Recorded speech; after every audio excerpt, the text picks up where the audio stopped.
Shalom à tous et bienvenue pour cette nouvelle vidéo à propos du tchelet. Alors qu'est-ce que c'est que le tchelet? Le tchelet est un des 3 colorants que l'Éternel prescrit à Moïse, à Moshe au mont Sinaï, et pour la fabrication de la tente d'assignation. Donc la tente de rencontre en hébreu c'est Ohel Moed, qui servait, ce colorant, le tchelet, servait à faire les rideaux, le tabernacle, enfin voilà, des étoffes et tout.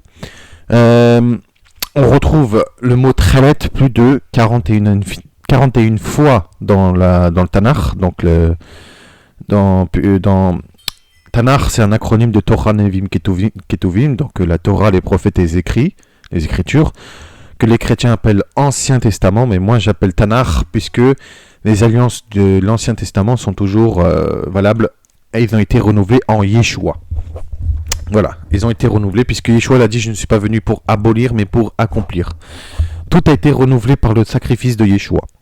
Donc, certaines traditions disent qu'il n'y a pas 41 fois qui est écrit tchelet, mais plutôt 47.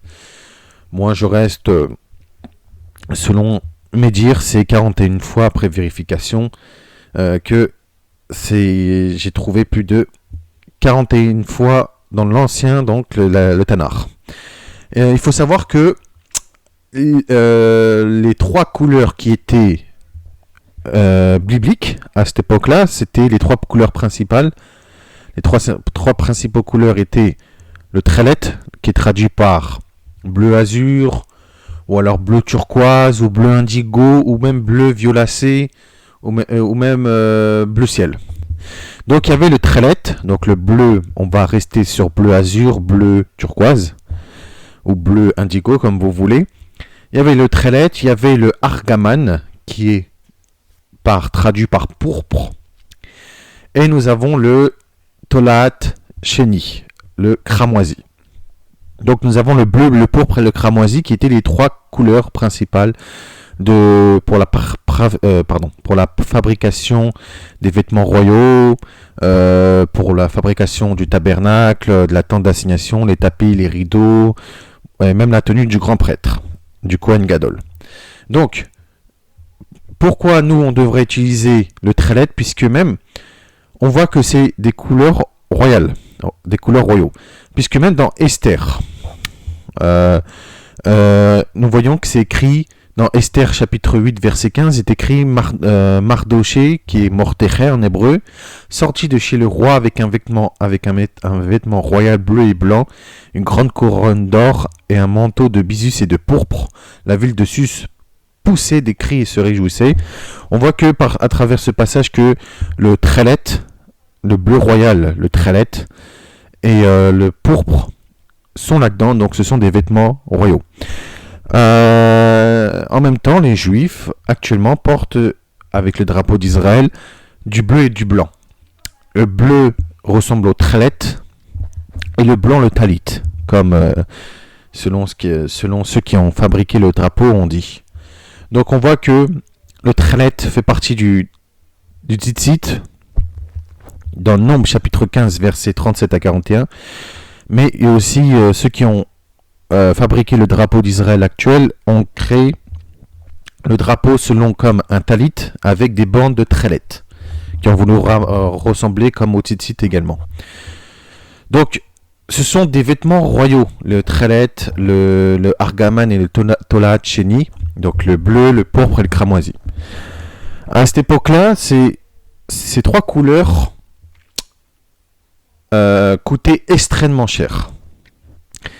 Il valait plus que l'or. Et c'est pour ça que les Romains ont interdit les Juifs de reproduire le tchelet. Donc pendant 2000 ans, les Juifs ne savent plus quel est le procédé de fabrication pour recréer le tchelet, puisque n'oublions pas que nous sommes un peuple de sacrificateurs, et nous sommes un peuple avec un sacerdoce royal, comme il est écrit dans Exode chapitre 19 verset 6, c'est écrit « Vous serez pour moi un royaume de sacrificateurs et une nation sainte, voilà les paroles que tu diras aux enfants d'Israël. » Nous sommes un peuple de sacrificateurs, et même il est écrit dans Apocalypse chapitre 1 verset 6 et Apocalypse chapitre 5 verset 10 Apocalypse chapitre 20 verset 6 est écrit « Et qui a fait de nous un royaume de sacrificateurs pour Dieu son Père et à lui soit la gloire, la puissance au siècle des siècles. Tu as fait d'eux un royaume et des sacrificateurs pour notre Dieu et régneront sur la terre. » N'oublions pas que c'est Yeshua qui a fait d'eux, donc de nous, un royaume et des sacrificateurs pour notre Dieu. Et il est écrit « Heureux et saints ceux qui ont part à la première résurrection. La seconde mort n'a point de pouvoir sur eux. Ils seront sacrificateurs de Dieu et de Christ et ils régneront avec lui pendant 1000 ans. » Le trélet que nous avons dans les tzitzit représente la lignée sacrificateur et royale que l'Éternel nous a promis. Et ça prouve que, en portant les tzitzit, on se souvient que nous sommes un peuple saint, un peuple de sacrificateurs et une nation sainte et un peuple royal, avec un sacerdoce royal. Les païens également sont devenus également, grâce au sacrifice de Yeshua, ils sont eux aussi devenus un peuple de sacrificateurs avec un sacerdoce royal. Donc nous pouvons le retrouver par exemple dans 1 Pierre chapitre 2 verset 9 et décrit « Vous au contraire vous êtes une race élue, un peuple un sacerdoce royal, une nation sainte, un peuple acquis afin que vous annonciez les vertus de celui qui vous a appelé des ténèbres à son admirable lumière. » Vous les païens qui vous êtes maintenant devenus croyants en Yeshua, vous êtes maintenant un peuple saint. Donc c'est une mitzvah donc de mettre un fil bleu dans nos tzitzit, dans nos franges, que vous pouvez retrouver dans Nombre chapitre 15 versets 37 à 41. On a eu le droit, Dieu nous a réservé une part de notre sacerdoce et notre nation sainte, notre héritage saint, en mettant un trélet dans nos tzitzit. Pourquoi trélet? Je vais vous expliquer après. Pourquoi? Parce que nous sommes un peuple saint, un royaume de sacrificateurs, juifs et non juifs, en la croyance de Yeshua. Donc, alors, le colorant bleu, comme j'ai dit, s'appelait trélet. Beaucoup de juifs disent oui, mais faut qu'il soit de telle ou telle nuance et tout. Moi, je vous dis, en réalité, c'est une aiguille dans une botte de foin, puisqu'il existe des centaines de nuances de bleu. Donc impossible de retrouver le trélet à l'époque de Moïse. Il faut savoir que quand vous teignez, quand vous faites teindre un vêtement, quand vous le colorez le vêtement dans une nuance bleue, il existe plusieurs nuances de bleu. Par exemple, le bleu peut prendre une couleur sombre, d'abord une couleur clair, après il peut devenir une couleur sombre. Donc c'est impossible de retrouver la couleur trélet à l'époque d'avant.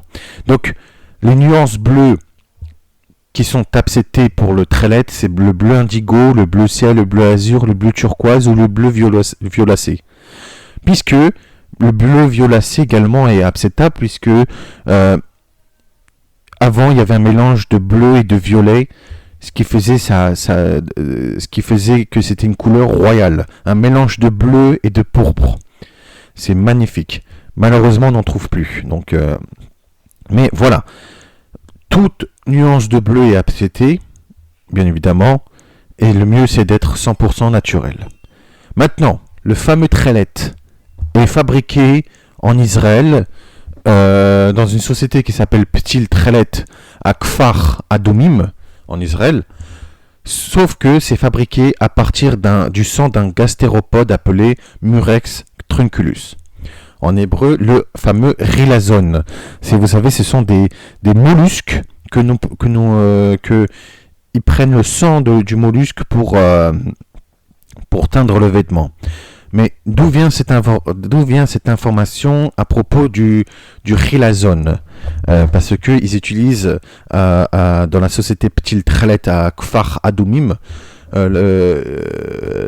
avec le Murex trunculus. Eh bien, nous voyons que cette information vient du Talmud. Du Talmud qui dit que dans Talmud Menachot 42b, chapitre 42b, ou paragraphe 42b, il est écrit Abaï dit à Bar Rav Shmuel Rav Yehuda comment teindre cette laine bleu ciel. Donc là on voit que dans le Talmud c'est écrit bleu ciel. Comment teindre cette laine bleu ciel pour l'utiliser pour les franges rituelles appelées tzitzit. Rav Shmuel Bar Rav Yehuda dit à Abaye. Donc, Rav Shmuel Bar Rav Yehuda, ça veut dire Rav Shmuel, fils de Rav Yehuda, dit à Abaye, nous apportons le sang d'un rilazone. Donc, comme j'ai dit, c'est un gastéropode dont son nom latin c'est Murex trunculus. Bon, si je dis pas bien, c'est pas grave. Donc, nous apportons le sang d'un rilazone et diverses herbes et les mettons dans une casserole et faisons bouillir.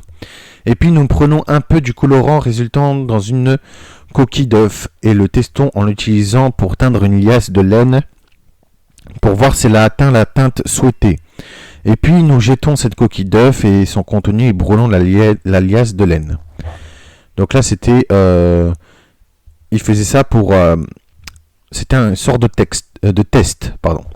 Donc là nous voyons dans Talmud Menachot 42b, nous voyons que à cette époque le colorant était fabriqué à partir du sang du rilazone, donc du fameux gastéropode, puis avec diverses herbes et une coquille d'œuf.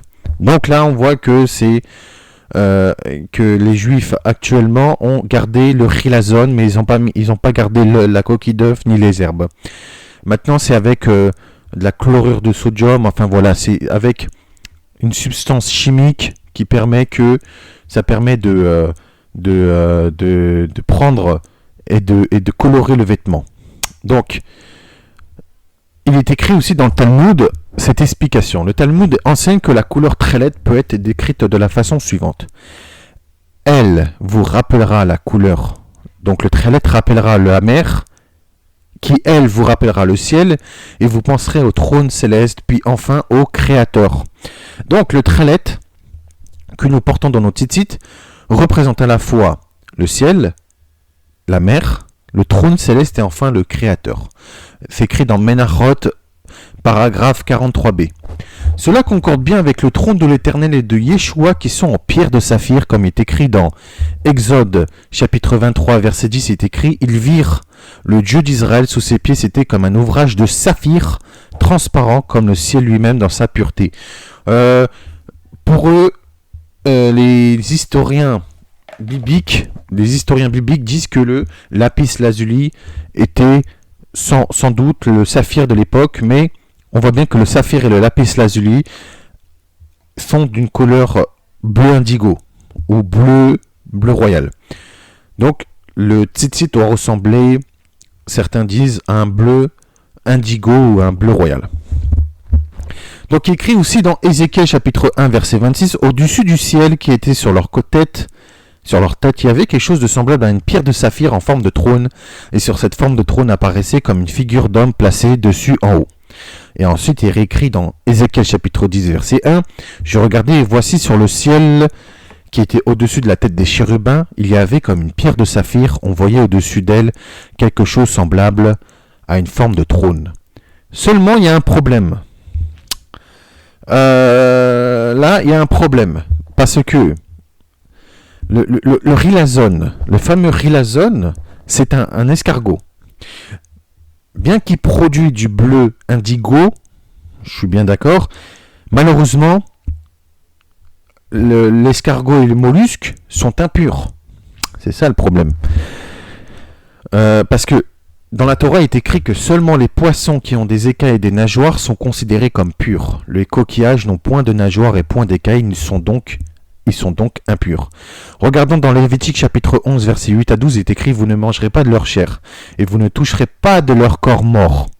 Vous les regarderez comme impurs. » Déjà, quand on touche les mollusques, ils prennent la chair et le sang du rilazone pour teindre les vêtements. Donc écrit, voici les animaux d'où vous mangerez parmi ceux qui sont dans les eaux. Vous mangerez tous ceux qui ont des nageoires et des écailles et qui sont dans les eaux, soit dans les mers, soit dans les rivières, mais vous aurez en abomination tous ceux qui n'ont pas des nageoires et des écailles. Parmi tout ce qui meut dans les eaux et tout ce qui est vivant dans les eaux, soit dans les mers, soit dans les rivières, vous les aurez en abomination. Vous ne mangerez pas de leur chair et vous les aurez en abomination de leur corps mort. Vous les aurez en abomination tous ceux qui dans les eaux qui n'ont pas de nageoires et d'écailles. Les coquillages, les mollusques, les crustacés n'ont pas de nageoires ni d'écailles, donc ils sont considérés comme abominables et impurs. Donc, il faut savoir que les coquillages sont impurs et ils rendent impurs les vêtements et les objets à leur contact. Lévitique chapitre 11 versets 31-32 il est écrit: vous les regarderez comme impurs parmi tous les reptiles.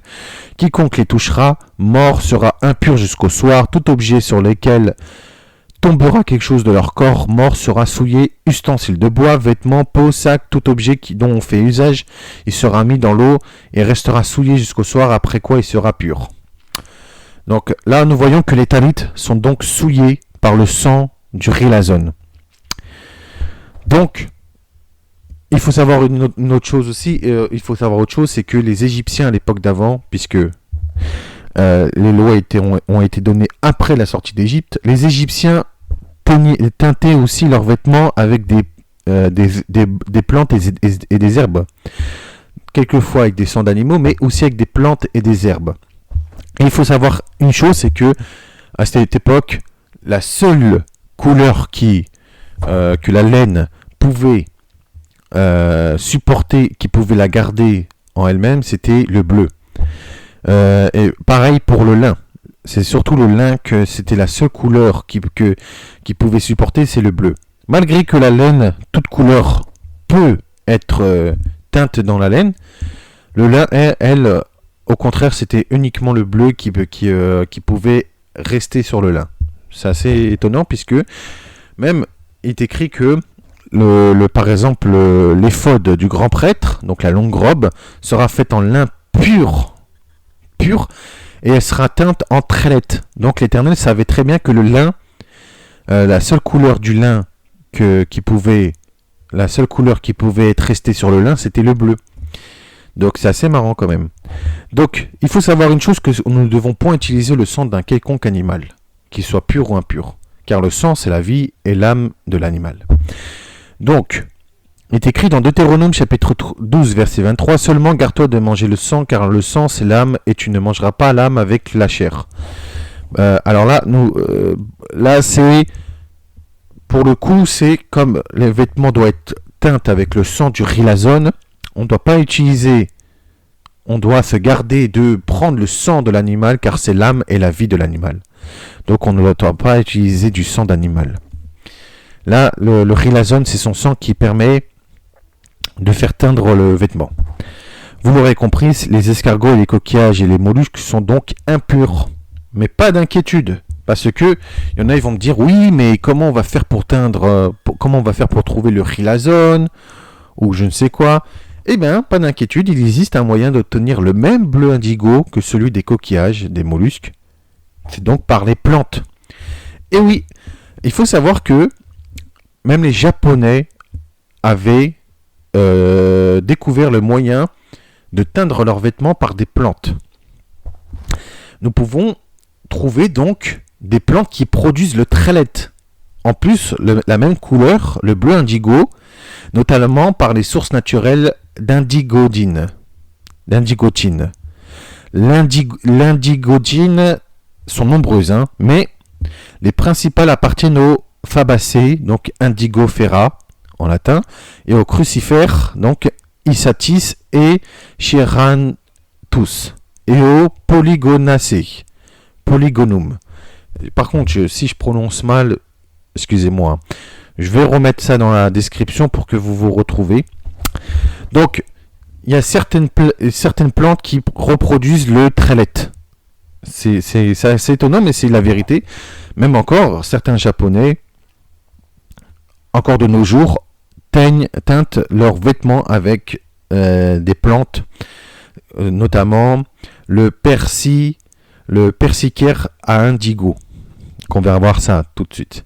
Donc, voici les plantes qui produisent le bleu indigo, le fameux trélette.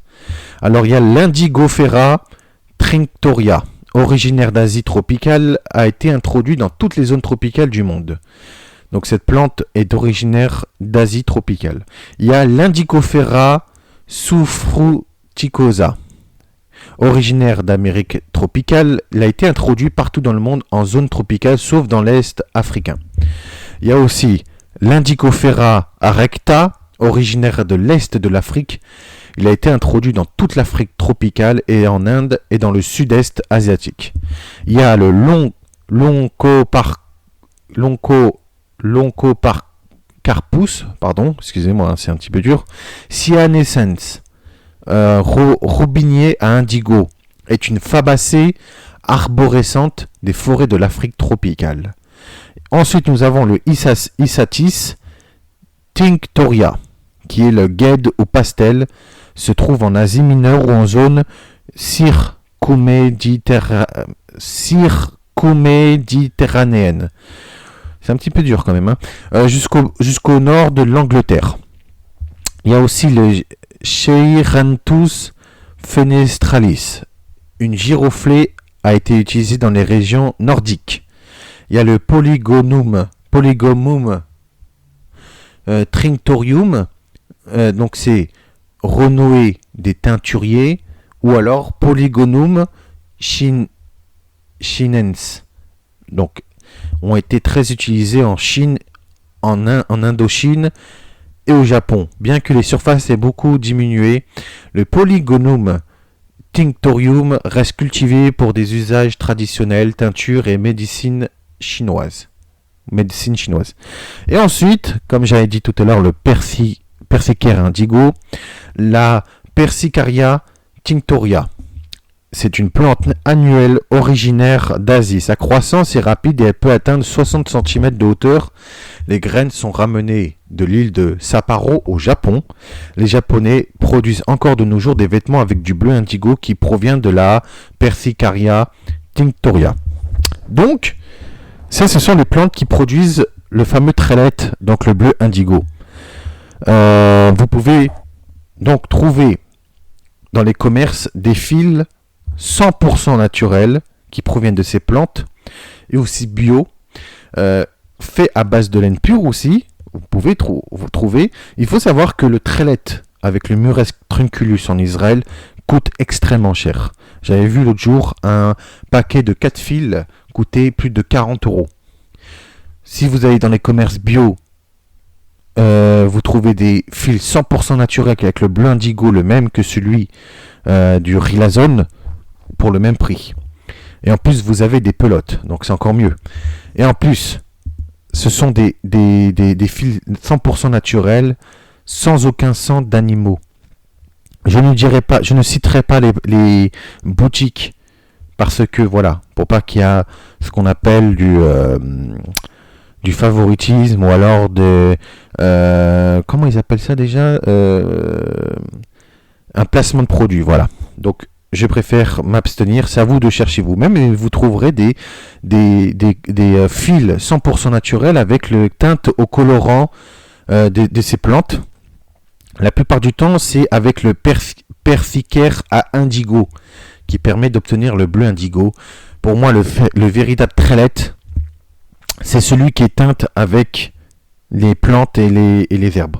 Alors, il faut savoir, pour le Persicaire à indigo, ce n'est pas la fleur qui fait teindre le vêtement, qui donne la couleur, mais c'est plutôt les feuilles. Donc, mais la fleur en elle-même donne une couleur rose. Donc, c'est plutôt les feuilles. Voilà. Donc, les plantes sont 100% pures et cachères, contrairement aux coquillages et aux escargots qui sont impurs et non cachères. Il faut savoir que le Rilazone, donc un coquillage, ce n'est pas pur et ce n'est pas cachère. Donc, de plus, ils utilisent du sang d'un animal pour produire le fameux trellette avec le Murex trunculus. Donc, déjà, ils ôtent la vie d'un être vivant, comme est écrit dans Deutéronome chapitre 19, verset 10, de ne pas ôter la vie d'un être innocent pour pas que l'Éternel se retourne contre nous. Mais en plus de cela, c'est que le Rilazone, le fameux escargot, est impur. Donc, il n'est pas utilisable, il n'est pas cachère. Si vous voulez un trellette pur, cachère, vous pouvez trouver dans les commerces des fils de laine, des fils 100% laine qui sont teintes dans des plantes 100% naturelles. Eux, ils seront 100% purs et cachères, contrairement au Rilazone, qui n'est pas pur, qui est impur et non cachère, mais en plus c'est du sang d'un animal. C'est pas bien. Donc voilà, mes amis. Maintenant, vous savez très bien que maintenant le véritable trellette, c'est avec des plantes naturelles et non avec le sang d'un escargot impur. Shalom à tous et bon courage à tous et merci de m'avoir écouté.